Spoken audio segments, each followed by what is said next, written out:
Yun, magandang umaga sa inyong lahat mga kabida.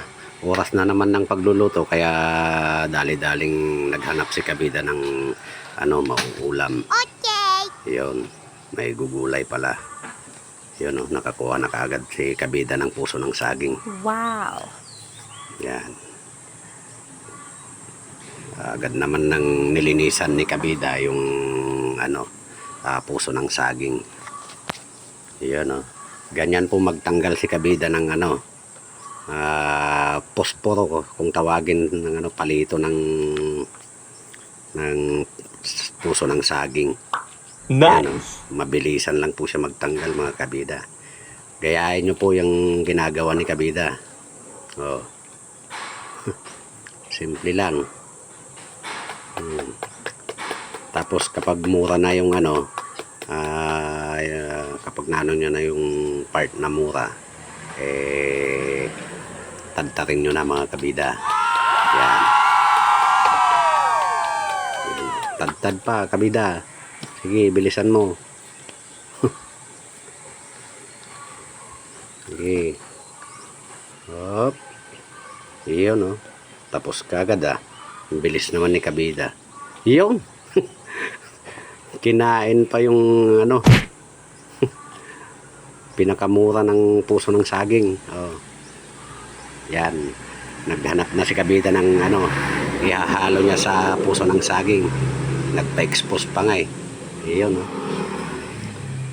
Yun, saluyot pa lang ihahalo ni kabida. Wow. Yan, kaganda ng saluyot ha?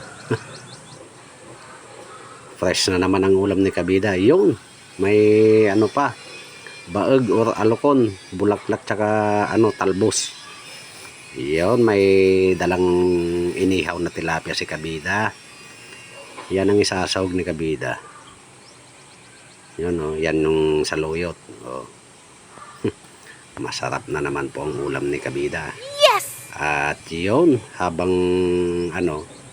bago kumuha si kabida ng saluyot, pinalambot na niya yung puso ng saging. Yan. Malambot na po yung puso ng saging mga kabida. Yan, nilagay na rin natin yung sahog. 2 piraso po ng tilapia. Inihaw po yan mga kabida. Yan, pakukuluan lang po natin ng pakukuluan yan. Yan daw ang panimpla ni kabida, bagoong. Iyon, nilagyan na ni kabida ng bagoong. Iyon ganda na ng kulo. Pwede nang maglagay ng dahon ng saluyot. Yan, unahin natin yung dahon ng saluyot. Okay. Susunod naman natin yung baeg. Baeg or alokon mga kabida. Yon, sa mga hindi nakakaalam, si kabida ay isang Ilocano. Okay. Yon, shout out po sa lahat ng Ilocano dyan. Yon. Nilublob lang ni kabida para maluto ng maigi. Para sabay-sabay silang maluto. Ganon din yan. Ilulublob din ni kabida. Yun, pinakita pa talaga yung bulaklak Yan, titimplahan na ni kabida ng sinigang. Nilagyan ni kabida ng sinigang na sampalok. Yun, patapos na si kabida. Yun, hanggang dito na lamang po mga kabida. Don't forget to like, comment at pakishare na rin po kung nagustuhan nyo yung video. Thank you so much mga kabida.